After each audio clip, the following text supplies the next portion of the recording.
Muy buenas tardes para todos y para todas. Brevemente trataremos de esbozar algunas ideas en cuanto al temario de conferencias y oratoria. Comenzamos con una frase de Ali Carney.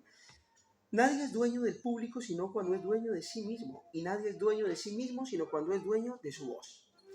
Idoneidad para el colportaje o para el colportor que actúa como capacitador o conferencista. La idoneidad para el ministerio de la página empresa básicamente depende de dos cosas: la voluntad y el poder del Espíritu Santo. La voluntad que moviliza, que puede gestionar, él es dueño de su voluntad, nadie le obliga. Y luego está el Espíritu Santo que integra, completa esa potencia de comunicación a través de la oratoria. Por supuesto. Luego viene la audiencia.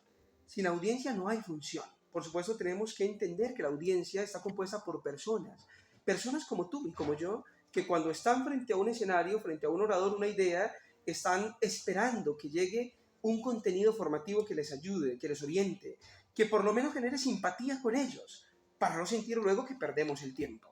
La audiencia, sin audiencia no hay función, no hablaríamos de oratoria. Para no caer en la charlatanería, abundan los charlatanes, por lo tanto analizaremos algunos escenarios fundamentales.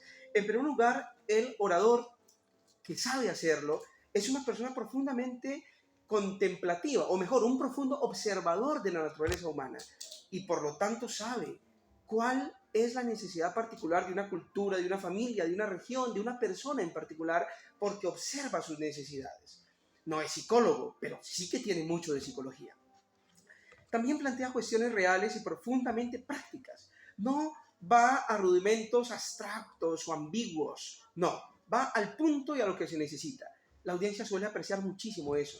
Los rodeos impacientan.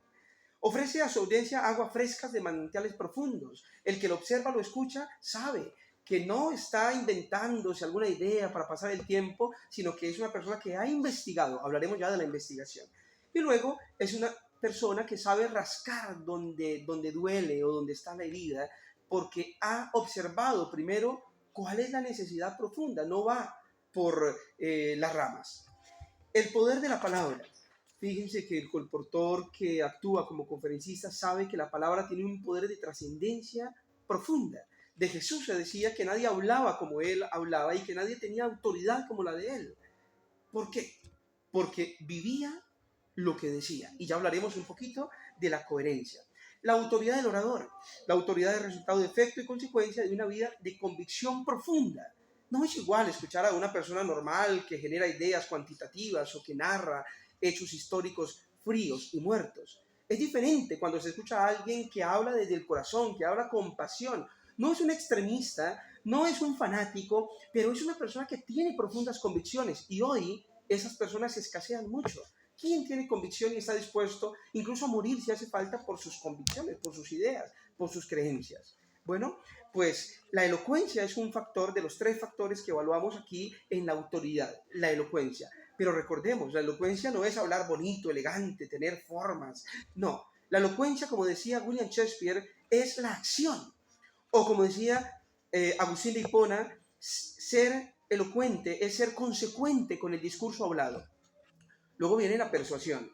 La persuasión es la habilidad de convencer a otros a fuerza de argumento, de razonamiento, de ideas claras. No es lo mismo persuadir que sugestionar o que manipular.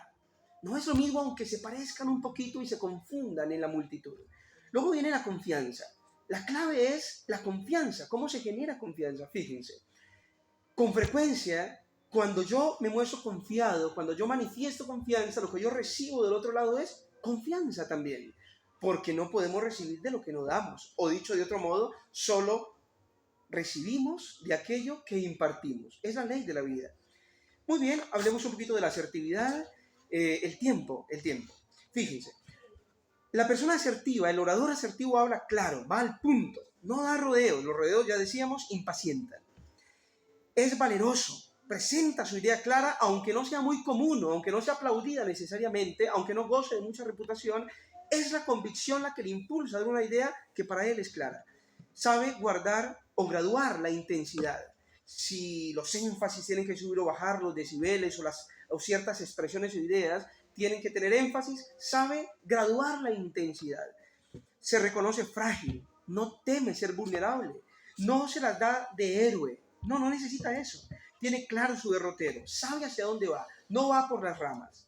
No modula su mensaje ni cambia su estilo para satisfacer las expectativas de los demás. No, es original, es auténtico, tiene una estructura personal clara, que es la que expone y por la que lo identifican. Administra bien el tiempo. Si le dan una determinada cantidad de tiempo, como tenemos ahorita 7 minutos, no se pasa de eso, porque el tiempo es oro. No, no, el tiempo es vida, mucho más que oro. Va al grano, por lo tanto, se ahorra las redundancias inútiles, los circunloquios, va al punto. Y sabe escuchar, sobre todo hoy, que nos cuesta tanto saber escuchar. Muy bien, quizás si nos queda tiempo un poquito, hablemos un poco de la estructura de la conferencia.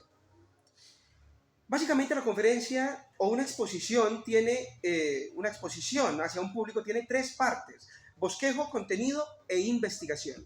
El bosquejo básicamente es la estructura, el cuerpo, ¿cierto? Introducción, cuerpo y conclusión. Tiene que tener el bosquejo. Sin embargo, un bosquejo puede tener todos los lineamientos esenciales que el diseñador o capacitador se le ocurran.